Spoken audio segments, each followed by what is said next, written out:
Friends, మన మిద్దె తోటలో డ్రాగన్ ఫ్లవర్ ఫస్ట్ టైం అన్నమాట. మన దగ్గర పండినటువంటి పంటను మనం పండిస్తుంటే మొదటిసారి ఆ యొక్క ఫీలే వేరు కదా. ఆ యొక్క ఫ్లవర్ చూస్తుంటే ఆ యొక్క ఎమోషన్ చెప్పలేము అసలు. ఏంటంటే ఫస్ట్ నైట్ ఎందుకు అనిపించింది అనమాట, 7 o'clockకి విచ్చుకుందేమో చూద్దామని బయట బాల్కనీలోకి వెళ్ళేసి పైకి. ఇదేంటంటే మనకి బయటికి వెళ్ళి కనిపిస్తాను, పైకి ఎక్కాల్సిన అవసరం లేదు.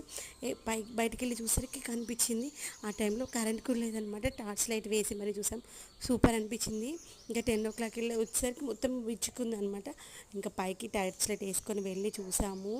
ఒక 5 minutes అక్కడే ఉండేసి ఇంకా ఆ లోపల ఇవి విచ్చుకుంది అనమాట. బిఫోర్ ఇలా ఉంటుందన్నమాట, ఇలా ఉన్నటువంటిది ఒక 2 days వరకు అలా విచ్చుకుంది. ఎంత హ్యాపీ ఉంటుంది కదా. మీలో ఎంతమంది దగ్గర డ్రాగన్ ఫ్రూట్ ఫ్లవర్ ప్లాంట్ ఉంది, కామెంట్ సెక్షన్లో చెప్పడం మర్చిపోవద్దు. ఈజీగా పెంచుకునేటువంటి మొక్క డ్రాగన్ ఫ్రూట్ అని చెప్పొచ్చు.